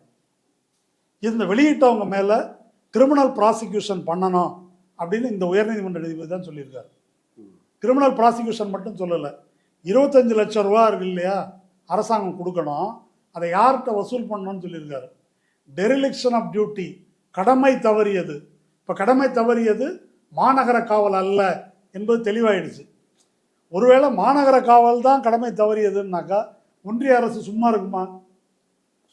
ஆமாம். அப்போ அவங்க வேற வழி இல்லாமல் தான் ஒத்துக்கிட்டு இருக்கிறாங்க அதை.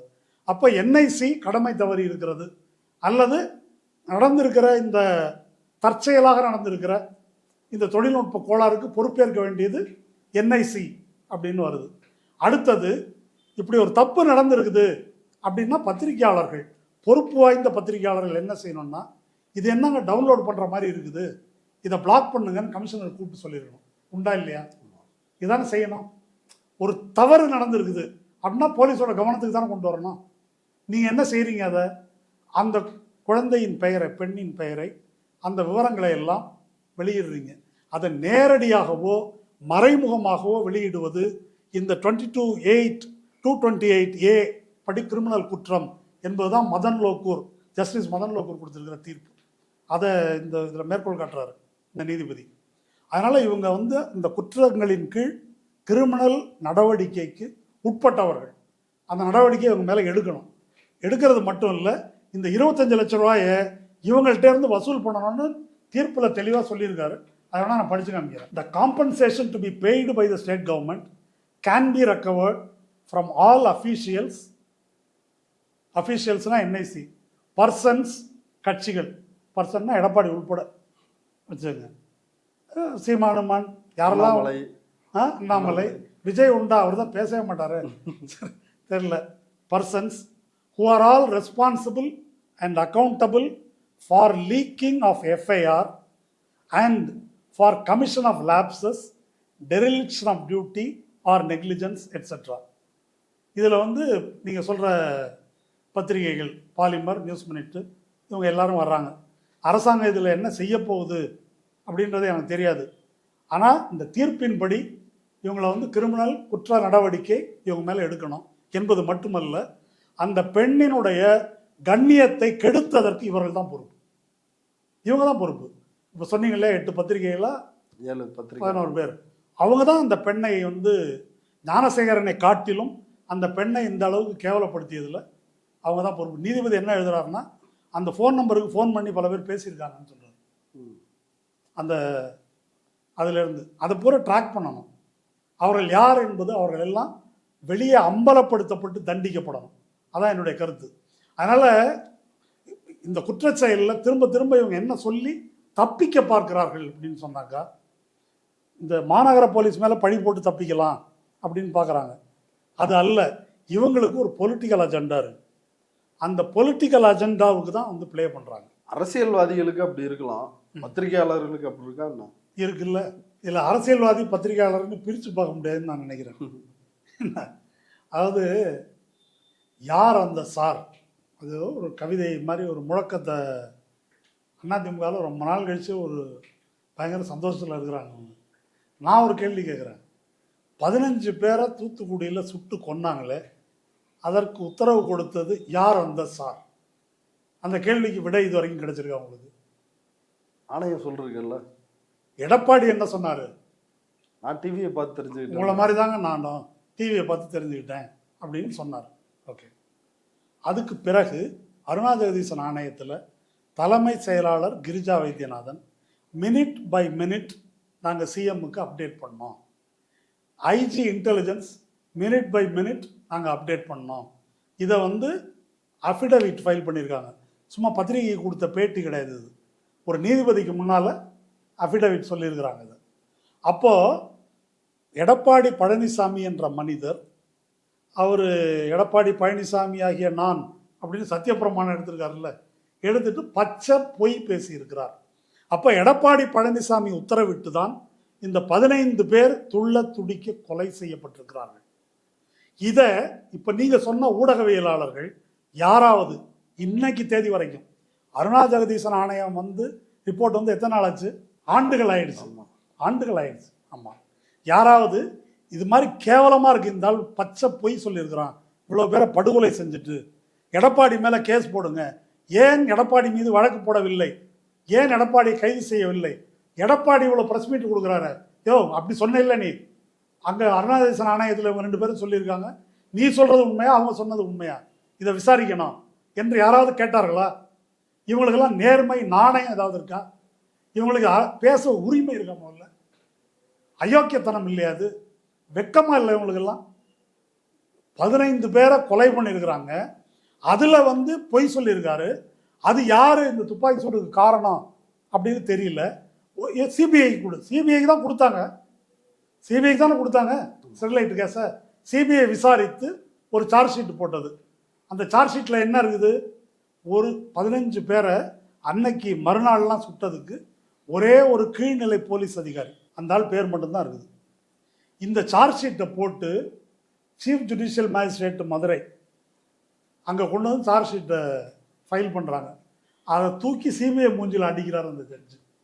என்ன நக்கலாக பண்ணுறீங்க? 15 பேரை கொன்னுட்டு ஒரு கீழே ஒரு போலீஸ் அதிகாரி வந்து அவன் தான் குற்றவாளின்னு போட்டு முடிக்கிறீங்களா? அதை போய் திரும்ப இன்வெஸ்டிகேட் பண்ணுங்க அப்படின்ட்டு இருக்கிறார். இது இந்த ஊடகவியலாளர்களுக்கு தெரிஞ்சிருக்கா? இல்லை சிபிஐயோட யோக்கியதை இது, அந்த கோர்ட் இப்படி தூக்கி அடிச்சிருக்குது, இதை இவர்கள் என்னைக்காவது பேசியிருக்காங்களா?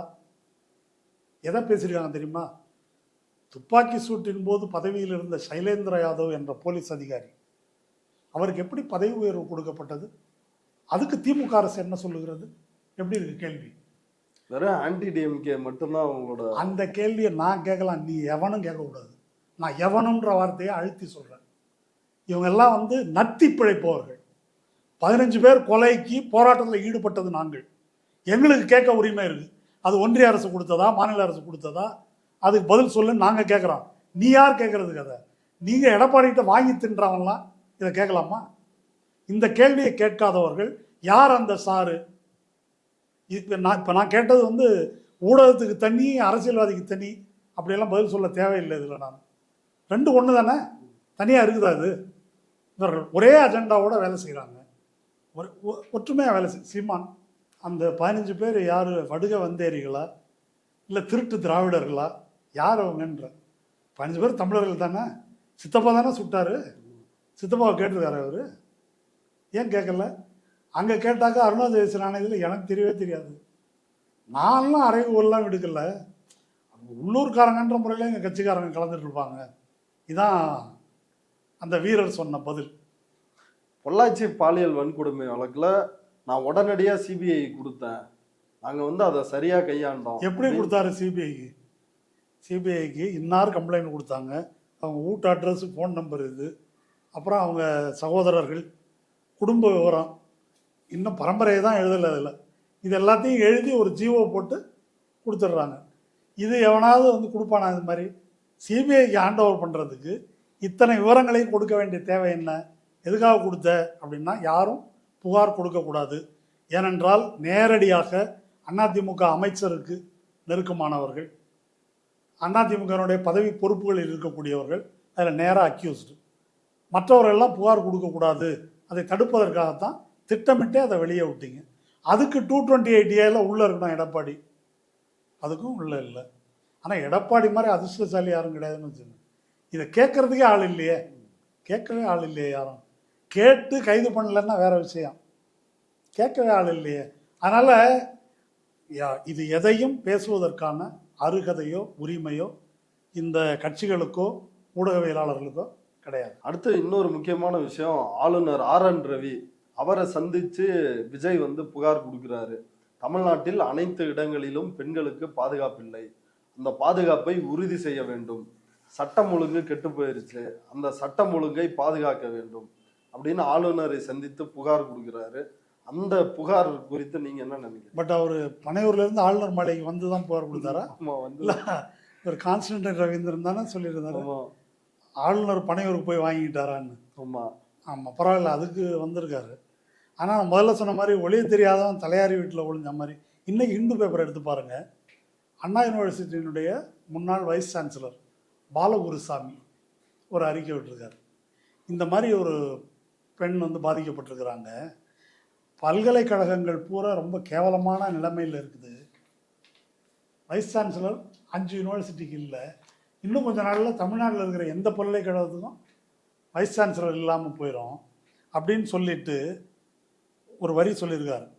Until the acts of all the state universities are suitably amended to include UGC nominees in search panels.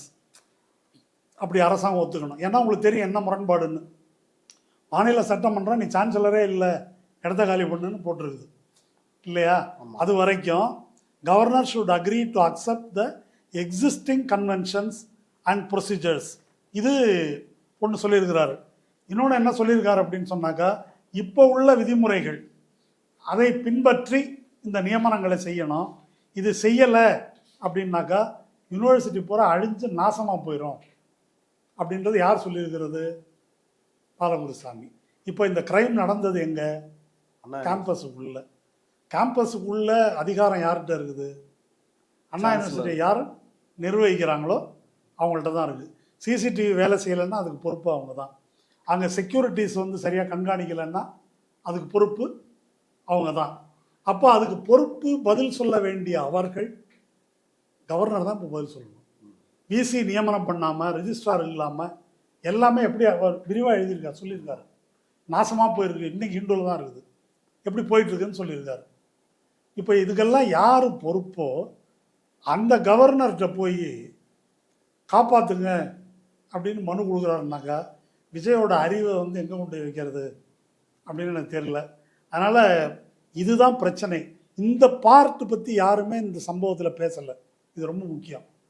இந்த பகுதி இருக்கு இல்லையா, பல்கலைக்கழகங்களை எப்படி சீரழிக்கிறார்கள் என்பதை பற்றி, பல்கலைக்கழகங்கள் எப்படி இருக்குது, எதனால் இந்த குற்றம் நடந்தது அப்படின்றத பற்றி யாரும் பேசலை. போலீஸு போலீஸு போலீஸு திமுக அரசு அப்படி வந்து அதை ரொம்ப கவனமாக வச்சுக்கிட்டு யார் இந்த இழிநிலைக்கு காரணமோ அவர்கிட்ட கொண்டு போய் மனு கொடுக்கறது, சிபிஐட்ட போனோன்னு சொல்கிறது என்று இந்த பிரச்சனையை திசை திருப்புகிறார்கள். அதாவது ஒரு கிரிமினல் இழைக்கின்ற குற்றம் அப்படின்றது ஒன்று, இந்த சிஸ்டமே வந்து இழைக்கின்ற குற்றம்ன்றது ஒன்று. இப்போ விஜய் போய் கவர்னர்கிட்ட பெட்டிஷன் கொடுக்குறாரு. கேரளாவில் என்ன நடக்குது அப்படின்றது பார்த்தோம் இல்லையா? பெண்கள் நடிகர்கள் அல்லது தயாரிப்பாளர்கள், இயக்குநர்கள் இவங்க எப்படி பெண்களை வந்து அவங்களுக்கு வாய்ப்பு கிடைக்கணும் அப்படின்னாக்கா அவங்கள வந்து பாலியல் ரீதியாக இணங்க கட்டாயப்படுத்துகிறாங்கன்னு வந்தது. இப்போ அது தமிழ்நாட்டிலையும் இருக்குது.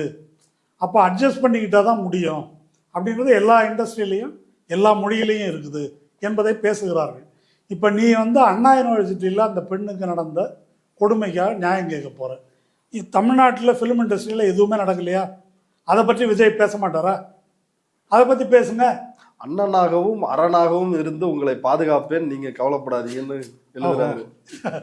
அண்ணனாகவும் அரணாகவும், சரி, அந்த டயலாக இங்கே பேச வேண்டியதானே?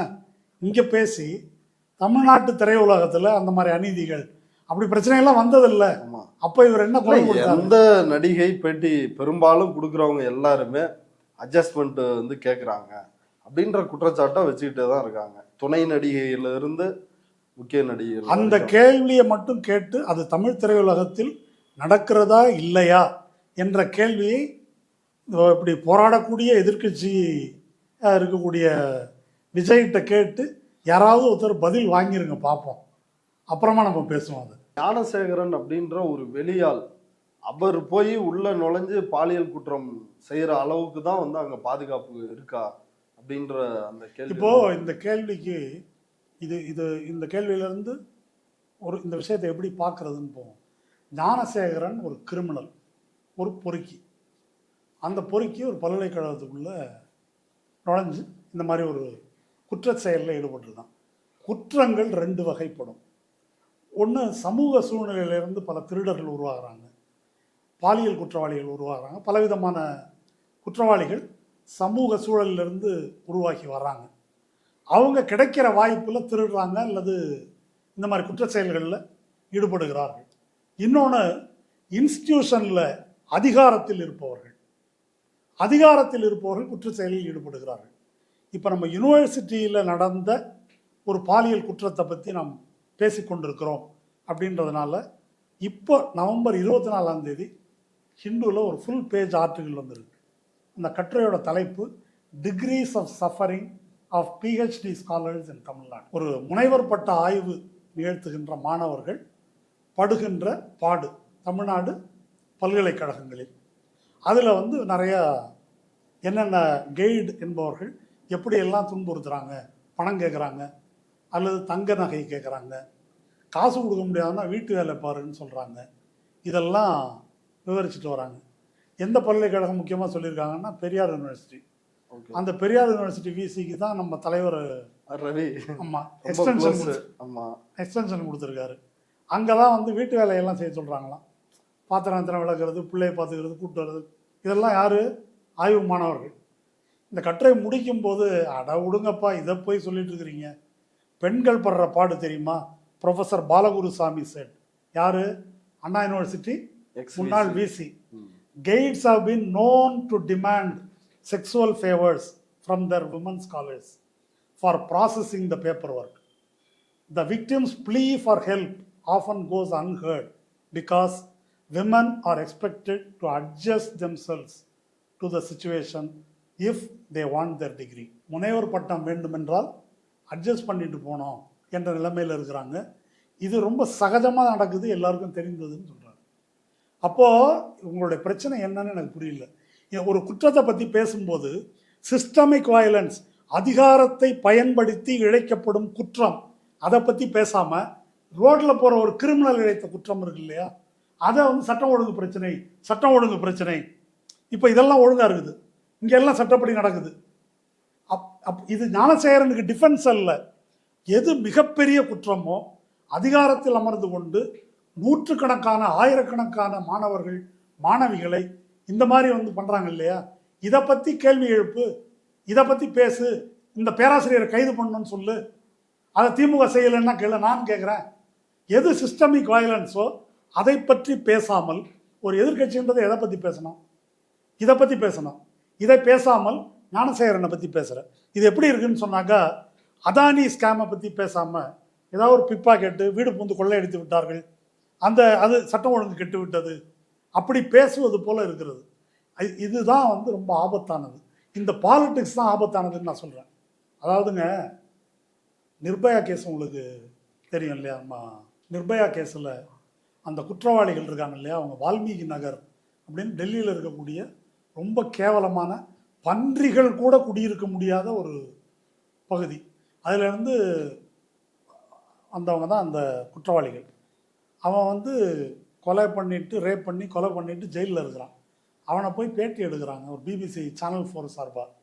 இந்தியாஸ் டாட்டர்னு ஒரு டாக்குமெண்ட்ரி எடுத்திருக்காங்க. அதில் அவன் சொல்கிறாங்க, இப்படியே வசதியானவங்களுக்கு பல வாய்ப்புகள் இருக்குது, எங்களுக்கு இப்படி ஏதாவது ஒரு வாய்ப்பு கிடைச்சாதான் உண்டு அப்படின்னு அவன் சொல்கிறான். இதுக்கு என்ன பொருள்? இன்னொன்று அவன் சொல்கிறான், நாங்கள் கொலை பண்ணியிருக்க மாட்டோம், அவன் அனாவசியமாக தகராறு பண்ணி இது பண்ணான், அடங்கி போயிருந்தால் நாங்கள் எதுக்கு கொல்றோம்? இதை இந்த ரெண்டையும் அப்படியே இந்த யூனிவர்சிட்டி இந்த கட்டுரைக்குள்ளே கொண்டு வாங்க, இந்த கட்டுரைக்குள்ளே கொண்டு வாங்க. இப்போ இவங்களுக்கு கிடைக்குது, ஞானசேகரன் கிடைக்கல, அப்படி எடுத்துக்கலாமா? எத்தனை ஞானசேகரன்கள் பேராசிரியர்களாக கைடுகளாக இருக்கிறார்கள், அதை பற்றி என்ன கேள்வி எழுப்பப்பட்டிருக்கிறது? அதையே கேட்கவில்லை.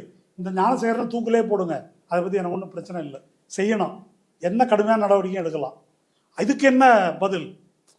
இன்னொன்று என்ன சொல்கிறான் அந்த கிரிமினல், சத்தம் போடாமல் இருந்தாக்கா கொண்டிருக்க மாட்டோம். பாலகுருசாமி என்ன சொல்கிறாரு, சத்தம் போடாமல் இருந்தாக்கா டாக்டர் பட்டம் வாங்கிக்கலாம்.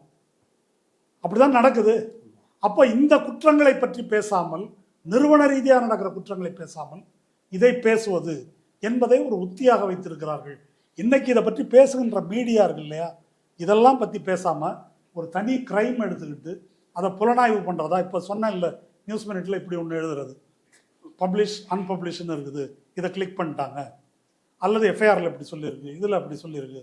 கொஞ்ச நாள் முன்னால் இப்போ நீங்கள் சொன்ன மாதிரி அவர் அமைச்சர் எதுக்கு தலையிட்டார், என்ன புலன் விசாரணை, இதே நியூஸ் மினிட்டில் கொஞ்ச நாள் முன்னால் அதானி ஸ்டாலினை வந்து சந்தித்தார். இல்லைன்னு சொல்லுங்க, ஏன் பதிலே சொல்லாமல் இருக்கிறீங்க? இப்போ என்ன சொல்கிறாங்க, ஏன் பதில் சொல்கிறீங்க? இங்கே கேள்வி என்னன்னு கேட்டால், அதான் போலீஸ் விசாரிக்குது இல்லை, விட்டுருங்க. அங்கே என்ன கேள்வின்னாங்க, அதான் நீ வந்தாருன்னு நான் சொல்கிறேன், ஆமான்னு சொல்லுங்கள், இல்லைன்னு சொல்லுங்கள், ஏன் ஒன்றுமே சொல்லாமல் இருக்கிறீங்க அப்படின்னு நோண்டிகிட்டு இருந்தாங்க. இல்லை, இந்த மாதிரி சொன்னால் நடவடிக்கை எடுப்போம், சட்டமன்றத்துலேயும் அவர் சொன்னார், அதுக்கப்புறம் பேசலை. இப்போ இந்த தொழிலுக்கு பேர் பத்திரிகை தொழிலா வேறு ஏதாவது தொழிலான்னு எனக்கு தெரியல. அந்த அந்த நியூஸ் மினிட் இணையதளத்தினுடைய ஆசிரியர் இருக்காங்களே தன்யா ராஜேந்திரன், அவங்க ரொம்ப மிகச்சிறந்த ஒரு பத்திரிகையாளர், ஜெயலலிதா மேலே ரொம்ப அன்பும் மரியாதையும் கொண்டவர். ஜெயலலிதா இறந்த பிறகு ஒரு இரங்கல் எழுதினாங்க, அதில் பெண்ணினத்தின் ஒளி விளக்குன்ற மாதிரி அவங்க வந்து ஒரு ரிப்போர்ட்டராக அவங்க வந்து துன்பப்படாமல் எப்படி தன்னை பாதுகாத்தார்கள் அப்படின்றதுலேருந்து விதந்து எழுதியிருந்தாங்க. தலைப்பு கரெக்டாக ஞாபகம் இல்லை, ஒரு கருணையின் திருவுருவன்ற மாதிரி. அவங்கள பற்றி சுப்ரீம் கோர்ட் என்ன சொல்லியிருந்துச்சு அப்படின்னு நம்மளுக்கு தெரியும். எப்பேற்பட்ட ஒரு கான்ஸ்டியூஷனல் போஸ்ட்டை பயன்படுத்தி கொள்ளையடித்த ஒரு கிரிமினல், அதை விட்டுருங்க. பெண்கள் விஷயத்தில் ஜெயலலிதா பீரியடில் தான் வாட்சாத்தி நடந்தது.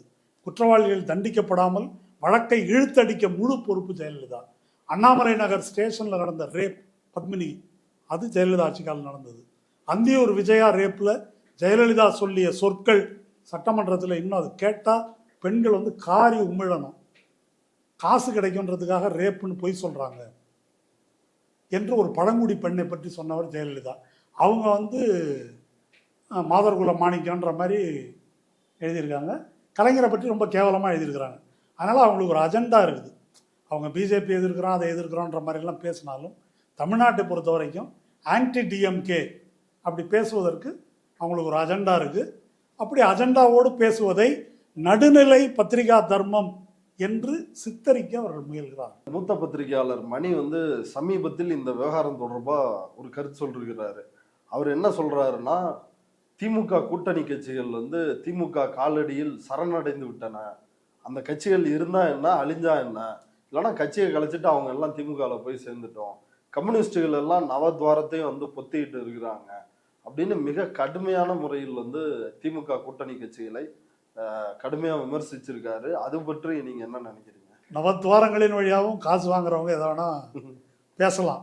ஆனால் இவங்களை பற்றி நான் சொல்வது என்னன்னா, இவர்கள் கூறுகின்ற கருத்துக்களை மட்டும் பதில் சொல்வதல்ல, இவங்களை அடையாளப்படுத்தி இவங்க இந்த வேலைக்காக தான் இருக்கிறாங்க என்று சொல்வதில் எந்த தவறும் இல்லை.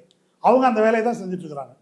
அவர்கள் செய்கின்ற வேலை என்னன்னாக்கா, அதாவது பிஜேபி ஒரு பிரச்சனையே இல்லை மாதிரியும் இவங்க வந்து தேவையில்லாத ஒரு பிரச்சனைக்காக பேசிட்டு இருக்கிறாங்க என்று பேசுபவர்கள் நேரடியாக பிஜேபியிடம் அதை என்ன காசு வாங்கிட்டு பார்க்குறாங்களா, வாங்காமல் சேவை செய்கிறாங்களா, அது நமக்கு தெரியாது. அதுக்காக தான் வேலை செய்கிறாங்க. அவங்க அதை பற்றி கவலை இல்லை. அதனால் அவங்கள அந்த முறையில் அவங்க யார் என்பதை நேம் பண்ணி அடையாளம் காட்டணும். அதில் எனக்கு எந்த தயக்கமும் இல்லை. அதாவது திமுக அரசின் எந்த நடவடிக்கைகளை விமர்சிக்க வேண்டும், முக்கியமாக ஸ்டெர்லைட் விவகாரத்தில் விமர்சனம் பண்ணி பேசியிருக்கிறோம் ஒன்று. ரெண்டாவது, சாம்சங் போராட்டம் நடைபெற்ற போது விமர்சனம் பண்ணி பேசியிருக்கோம். பழனி முருகன் மாநாடு நடத்துனாங்க இல்லையா, அதை விமர்சனம் பண்ணி பேசியிருக்கோம். அனைத்து சாதி அர்ச்சகர் வழக்கு கையாள்வதில் உள்ள பிரச்சனைகளை விமர்சனம் பண்ணி பல முறை பேசியிருக்கிறோம், கூட்டங்கள் நடத்தியிருக்கிறோம். அதனால் எதுக்கு விமர்சனம் பண்ணணும், எதுக்கு விமர்சனம் பண்ண வேண்டாம் என்பதை பற்றி அவங்க வகுப்பெடுத்து நமக்கு விளக்க வேண்டிய அவசியம் கிடையாது. அதனால் நான் வந்து மூத்த பத்திரிகையாளரும் அல்ல, மூத்த வழக்கறிஞரும் அல்ல, ரெண்டு கேட்டகரியும் கிடையாது. அதாவது ஒரு நோக்கத்துக்காக, அரசியல் நோக்கத்துக்காக திமுக அரசை, இந்தியா கூட்டணியை ஆதரிக்கிறோம். அதற்கு பொருள் என்ன அப்படின்னு சொன்னால், இந்த பொது நோக்கத்திற்கு உட்பட்டு அவர்கள் செய்யக்கூடிய தவறுகளை கண்டிக்கிறத, விமர்சிக்கிறத செய்வோம். அதற்கு ஊறு நேரம் பண்ண செய்ய மாட்டோம். இப்போ நடந்து கொண்டிருப்பது இருக்கு இல்லையா, இப்போ இந்த விசாரணை, இது ஒரு கிரிமினல் குற்றம். அந்த கிரிமினல் குற்றத்துக்கு உரிய விசாரணை நடக்கிறது. இந்த ஒரு கிரிமினல் குற்றத்தை அல்லது இதை போன்ற தனித்தனி நிகழ்வுகளை, நான் சொல்றது லாவண்யா, கள்ளக்குறிச்சின்னா அந்த பெண் தற்கொலை சம்பவம், அல்லது இராணுவ தளபதி மரணம், அல்லது கேஸ் சிலிண்டர் அங்கே வெடித்தது, ஆம்ஸ்ட்ராங் மரணம், இந்த பிரச்சனை, இந்த மாதிரி இஷ்யூஸை எடுத்து வைத்து கொண்டு அரசுக்கு எதிராக ஒரு கருத்தை உருவாக்குவது என்பதற்கு நீங்கள் சொன்ன இப்படிப்பட்ட சில மூத்த பத்திரிகையாளர்கள், கட்சிகள், இவங்க வந்து ஒரு அஜெண்டா செட் பண்ணியிருக்கிறாங்க. நான் என்ன கேட்குறேன்னா, இது பாலிடிக்ஸ் இல்லைன்னு நான் சொல்கிறேன். இது பாலிடிக்ஸ் இல்லை. எது பாலிடிக்ஸ்? அப்போ இதுக்கு முன்னால் தமிழ்நாட்டில் அரசியல் நடந்திருக்கு. பெரியார் அரசியல் செய்திருக்கிறார். திமுக காங்கிரஸுக்கு எதிராக அரசியல் செஞ்சுருக்குது இல்லையா? அண்ணா திமுகவுக்கு எதிராக திமுகவும் அரசியல் பண்ணியிருக்கு. பாலிடிக்ஸ் வந்து இதாக பண்ணியிருக்கிறாங்க. அன்னன்னைக்கு நடக்கிற ஒரு கிரைமு, அதில் என்ன நடவடிக்கை எடுத்தாங்க, எடுக்கலை. அம்பேத்கர் காந்திக்கு எதிராக பாலிடிக்ஸ் பண்ணியிருக்காரு, காங்கிரஸுக்கு எதிராக பண்ணியிருக்காரு. அவர் இப்படி தான் பண்ணியிருக்காரா? அந்த ஊரில் இப்படி பிரச்சனை, இந்த ஊரில் இப்படி பிரச்சனை என்று அவங்க பொலிட்டிக்கல் இஷ்யூஸை வச்சு மாநில சுயாட்சி, மாநிலத்தின் உரிமைகள் பறிக்கப்படுவது, மொழி உரிமை பறிக்கப்படுவது, அப்படி தான் திமுக காங்கிரஸுக்கு எதிராக அரசியல் பண்ணியிருக்கு. அண்ணா திமுக எப்படி மாநில உரிமைகளை விட்டு கொடுக்குது, அதுக்கு பேர் பாலிடிக்ஸ். அப்போ உண்மையான பாலிடிக்ஸ் எதுவோ அதை பேச விடாமல் செய்வதற்கு இந்த மாதிரி இஷ்யூஸை கொண்டு வராங்க. இது வந்து இந்த தினத்தந்தி பேப்பர் செய்தி இருக்குல்ல, சதக் சதக் குபு குபு ரத்தம், அதுதான் இது. இந்த மாதிரி இதை மக்கள் வந்து இதுக்கு பழக்கப்படுத்தப்பட்டிருக்கிறாங்க. டிவியில் போடுறாங்க இல்லையா, குற்றம் நடந்தது என்ன, அதானே இந்த டைப்பில் ஒரு இதை வந்து கொண்டு போய் இதுதான் அரசியல் என்று காட்ட முயற்சிக்கிறார்கள். இது வந்து பிஜேபியினுடைய மெத்தட். பிஜேபியினுடைய மெத்தட் என்ன அப்படின்னா, ஒரு கொள்கை ரீதியான வெகு மக்களை பாதிக்கக்கூடிய ஒரு விவசாயிகள், தொழிலாளிகள், அரசு ஊழியர்கள், மாணவர்கள், அவங்கள பாதிக்கக்கூடிய பிரச்சனை, அது ஜிஎஸ்டி முதல் மாநில உரிமைகள் வரை, கல்வி உரிமை இது வரைக்கும் உள்ள பிரச்சனை, அதை பேசாமல் இப்படி எடுக்கிறது. அந்த அண்ணாமலை, சாட்டையார் அடித்த அண்ணாமலை சொன்னார்ல, இதை பேசுகிறத விட்டுட்டு வரி பணம் வரல, மயிர் வரல, எது அப்பா அந்த பாலிடிக்ஸ் பேசுகிறது அவருக்கு மயிர். இதுதான் முக்கியமான அரசியல். எது சாட்டையால் அடித்து கொள்ளும் அளவுக்கு முக்கியமான அரசியல் இது. இந்த மாதிரி அவங்க வந்து டைவர்ட் பண்ணுறாங்க. இதைத்தான் நம்ம வந்து பேச வேண்டியிருக்கு முக்கியமாக. அதனால் அரசியல் அற்ற விஷயங்களை அல்லது ஒரு அன்றாட சமூக சூழலிலிருந்து எழக்கூடிய குற்றங்கள் இருக்கு இல்லையா, அதை வந்து முதன்மைப்படுத்தி கொண்டு வருவதும், முதன்மையான குற்றங்களை நம்ம பேசிகிட்டு இருந்தோம். என்னெல்லாம் பேசிகிட்டு இருந்தோம்? அதானி சோலார் ஸ்கேம் பேசணும், என்னாச்சு அது இல்லையா? அதுக்கு முன்னால் ஹிண்டன்பர்க் வந்தது, அது என்னாச்சு? மாதவி பூரி புச், அது என்னாச்சு? எவ்வளோ எடுத்துக்கலாம், நிறைய என்னாச்சு? இது எதுவுமே பேசலை. இப்போ இதுதான் பிரச்சனை. அப்போ இது வந்து ஒரு நம்ம சித்தர் பாடல் ஒன்று இருக்குல்ல, மரத்தில் மறைந்தது மாமத யானை, மரத்தை மறைத்தது மாமத யானை. மரம் அவ்வளோதான் இருக்கும், யானை இப்படி இருக்கும். ஆனால் மரத்தில் எப்போ யானை மறையும்னாக்கா, மரத்தை இங்கே வச்சுக்கிட்டிங்கன்னா யானை தெரியாது, மரம் தான் தெரியும். அந்த மாதிரி இந்த பிரச்சனையை கொண்டு வந்து இப்படி காட்டுறாங்க. இப்படி காட்டினா பெருசு என்னவோ அது தெரியாது. அந்த மாதிரி கண்ணை கட்டுகின்ற வேலையை இவர்கள் செய்கிறார்கள். இல்லை, மணி வந்து இந்த மாதிரி இந்த ஹிண்டன்பர்கோ இந்த மாதிரியான பிரச்சனைகளை அவர் முதன்மை கொடுத்து விவாதிக்கிறது இல்லை. அவர் வந்து கிசுகிசு இந்த மாதிரியான மேட்டர் தான் வந்து இல்லை, இதுதான் அரசியல் என்று பழக்கப்படுத்துகிறார்கள். நாம் வந்து திரும்ப திரும்ப இதை தான் சொல்ல வேண்டியது. அது ரொம்ப ஃபேமஸான அந்த புக்கு பிஜேபி எப்படி ஜெயிக்கிறதுன்றதை பற்றிய புக்கு இருக்கு இல்லையா, அந்த புக்கில் வந்து திரிபுராவில் எந்த குற்றமும் சொல்ல முடியாத மாணிக் சர்க்கார் அரசை எப்படி இந்த மாதிரி பெட்டி கிரைம்ஸ் இருக்குல்ல இதுதான் நிலைமை என்று விளக்கி 2% வாக்கு பெற்ற பிஜேபியை ஒரே தேர்தலில் எப்படி பெரும்பான்மை வர்ற மாதிரி செஞ்சோம், நான் எப்படி பிஜேபிக்கு அடியாள் வேலை பார்த்தேன்னு அவர் எழுதியிருக்காரு இல்லையா, சிவம் சுந்தர் சிங் அவருடைய புத்தகம். அதுதான் இங்கே ட்ரை பண்ணுறாங்க. இப்போ இதை வந்து நம்ம புரிய வைக்க வேண்டியது அவசியம். இதில் வந்து நம்ம ஒன்றும் தயங்கி பின்வாங்க வேண்டிய அவசியம்லாம் கிடையாது. நீதிபதி சுப்பிரமணியம், அதாவது கமிஷனர் அருணை வந்து கடுமையாக விமர்சித்தவர். ரெண்டாவது தனியாக வந்து ஒரு விசாரணை குழு, சிறப்பு புலனாய்வு குழு அமைச்சிருக்காரு. 3 ஐபிஎஸ் அதிகாரிகள், பெண் ஐபிஎஸ் அதிகாரி உட்பட குழு அமைச்சிருக்கிறாரு. இதில் தீர்வு எட்டிடுவாங்களா, இல்லை ஏற்கனவே சிபிஐ கேஸ், பொள்ளாச்சி கேஸ் மாதிரி?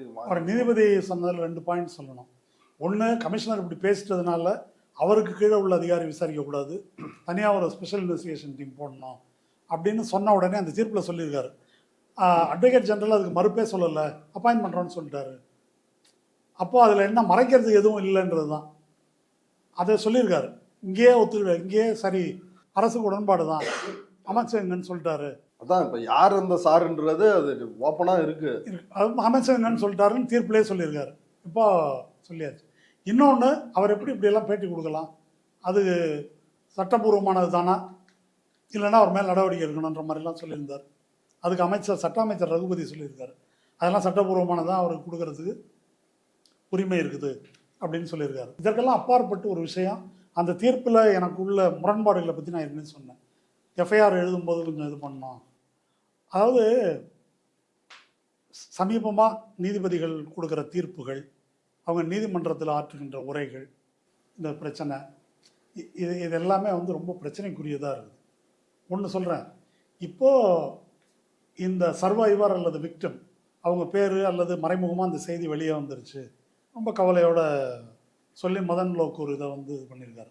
நம்ம ஊர்லேருந்து போன ஒரு தலைமை நீதிபதி சதாசிவம், இன்னொரு நீதிபதி, 2013 விருதுநகர்லேருந்து போன ஒரு வழக்கு, பாலியல் குற்றம் தொடர்பான வழக்கு, அதில் 8 பக்கத்துக்கு ஒரு தீர்ப்பு கொடுக்குறாரு. அதில் 62 இடத்துலையோ 63 இடத்துலையோ விக்டிமோட பேரை வந்து குறிப்பிட்டிருக்கிறாங்க. என்ன, அவர் தான் தலைமை நீதிபதியாகி அப்புறம் அவர் தான் அமித்ஷா விடுவித்தவர் என்பதும் இங்கே குறிப்பிடத்தக்கது. என்ன, கிரிமினல் குற்றத்திலிருந்து இதை லைவ் லாவில் ஒரு கட்டுரை எழுதி வேற எவனாவது இந்த வேலையை செஞ்சுருந்தா தூக்கி உள்ள 2 வருஷம் வச்சுருப்பாங்க, செஞ்சது தலைமை நீதிபதி அல்லவா அப்படின்னு வந்து எழுதியிருக்கிறாங்க. இதுக்கு அப்புறமும் பல நீதிமன்ற தீர்ப்புகளில் இந்த மாதிரி போக்கு வந்து வந்திருக்குது. இன்னொன்று, அந்த தீர்ப்பில் சில நல்ல விஷயமும் இருக்குது. அதில் வந்து பெண்களின் உரிமை, அந்த பெண் எந்த ஆணுடனும் இருக்கும் சுதந்திரம், இதை பற்றியெல்லாம் சொல்லியிருக்காரு. எதுக்கு அண்ணாமலை இப்போ குதிக்கிறாருன்னு எனக்கு தெரியல. அது கூடாதுன்றதுக்கு தானே நீங்கள் லவ் ஜிகாத்து கொண்டு வந்திருக்கீங்க. இப்போ நீதிபதி பிரமாதமாக ஹைகோர்ட் ஜட்ஜி எழுதியிருக்காரு, கேரளாவில் நாதியா கேஸ் என்ன, அந்த பிள்ளை ஒரு முஸ்லீம் பையனை கல்யாணம் பண்ணிச்சு இல்லையா, அது உண்மையான லவ்வா இல்லையா, மதம் மாற்றும் முயற்சியா அப்படின்னு சுப்ரீம் கோர்ட்டுக்கு போனாங்க. சுப்ரீம் கோர்ட்டில் இது உண்மையான காதலா மதம் மாற்றும் முயற்சியான்னு விசாரிக்கிறது யார் தெரியுமா? என்ஐஏ அதை வந்து விசாரிச்சுட்டு இல்லை மாண்புமிகு நீதிபதி அவர்களே இது உண்மையான காதல் மாதிரி தான் தெரியுது. லாவண்யா மட்டும் இல்லை, அதோட இது உச்ச நீதிமன்றம் வரைக்கும் போயிட்டு வந்திருக்குது. ஏன் இப்போ டிஎம் கிருஷ்ணாவுக்கு அவார்டு கொடுத்தது, அதுக்கு ஒரு ரிட்டு போட்டிருக்கிறாங்க. நீதிபதிகள் ரொம்ப பயங்கரமாக பேசுகிறாங்க. அதனால தான் நான் ஏற்கனவே சொன்ன மாதிரி நான் மூத்த வழக்கறிஞர் அல்ல, ஆனால் ஒரு சந்தேகம் எனக்கு. டிஎம் கிருஷ்ணாவுக்கு மியூசிக் அகாடமியில் அவார்டு கொடுத்தாங்க. அவர் பேரான ஒருத்தர் போட்டு எங்கள் பாட்டி பேரில் கொடுக்கக்கூடாது, அவங்க உயில் எழுதியிருக்காங்க, என் பேரில் செலவு வைக்கக்கூடாது, வசூல் பண்ணக்கூடாது, மெமோரியல் கூடாது அப்படின்னு. இப்போ தான் செப்டம்பர் மாதம் திருப்பதியில் எம்எஸ் சுப்புலட்சுமிக்கு சிலை திறந்துருக்குறாங்க, அதுக்கு கேஸ் போட்டாங்க. திருமலையில் பிரான்ஸ் ஸ்டாச்சு திறந்துருக்குறாங்க, அதுக்கு கேஸ் போட்டாரான்னு தெரியல. 20 பேருக்கு அவார்டு கொடுத்துருக்காங்க, அதுக்கு போட்டாரான்னு தெரியல. அதெல்லாம் கிடக்கட்டும், ஒருத்தன் அவார்டு கொடுக்குறான், இன்னொருத்தன் அவார்டை வாங்குறான். இதுக்கு ஆர்டிகிள் 226 ரிட்டு போடலான்றத எந்த சட்டத்தில் வருது? ஆர்டிகிள் 226 ப்ரொசீஜரல் வயலேஷனுக்கு ஸ்டேட்டுக்கு எதிராக தான் வந்து போட முடியும். இந்த ரிட்டு எப்படி அட்மிட் ஆச்சு, எப்படி விசாரித்தாங்க, அப்புறம் அது பெஞ்சுக்கு போகுது. அதுக்கு மேலே ஆர்டிகிள் 32 சுப்ரீம் கோர்ட்டு அடிப்படை உரிமை பாதிக்கப்பட்டது. அங்கே சுப்ரீம் கோர்ட்டில் போயிட்டு அந்த நீதிபதி வந்து கேரவனில் அவர் எழுதிய கட்டுரை அவ்வளவு, அந்த மொழி வந்து அவ்வளோ நாகரிகமாக இல்லை. அவர் ரொம்ப முக்கியமாக அதை படிச்சுட்டு, இதுவாயா உனக்கு வேலைன்னு இந்தியன் எக்ஸ்பிரஸில் எடிட்டோரியல் எழுதியிருக்கிறான். உள்ள கேஸை பார்க்க முடியல, இதான் வேலைன்னு. இந்த வழக்கு போயிருக்க வேண்டிய இடம் எது தெரியுமா? சிவில் கோர்ட், கீழே இருக்கக்கூடிய ஒரு சிவில் கோர்ட்டு. இது எப்படி இவ்வளோ தூரம் விசாரிச்சிங்க? நாதியா கேஸுக்கு எப்படி என்ஐஏ போச்சு? இந்த மாதிரி விவகாரங்களை எல்லாம் பற்றி நீதிபதிகள் பேசுவது நல்லாயிருக்கும். நீதிபதி எஸ்எம் சுப்பிரமணியம் இந்த தீர்ப்பை கொடுத்துருக்காரு. நான் சமீபத்தில் ஒன்று கேள்விப்பட்டேன். ஒரு 2 ஆண்டுகளுக்கு முன்னால் ஒரு வழக்கு, ஜான் கிட்னு ஒரு போலீஸ் ஆஃபீஸர் இருந்தார். அவர் டிஜிபியாக ரிட்டையர் ஆகிட்டார். அவர் சித்திரவதைக்கு புகழ்பெற்றவர்னு வச்சுக்கோங்களேன். அவர் மேலே ஒரு அம்மா கம்ப்ளைண்ட் கொடுத்துருக்காங்க. டிஜிபி ப்ரொமோஷன் வரணும், இந்த கம்ப்ளைண்ட்டு புகார் அவர் மேலே வழக்கு பெண்டிங் இருக்குது. அது இந்த நீதிபதிகிட்ட தான் விசாரணையில் இருக்குது. இப்போ இது விசாரணையில் இருக்கிறதுனால அவருக்கு வந்து டிஜிபி ப்ரமோஷன் பாதிக்கும். ஜாங்கிட்டுக்கு என்ன செய்கிறது அப்படின்னாக்கா, ஒரு அந்த வழக்கில் இந்த நீதிபதிக்கே தெரியாமல் இந்த நீதிபதி கையெழுத்து போட்ட ஒரு உத்தரவு தயாராகுது.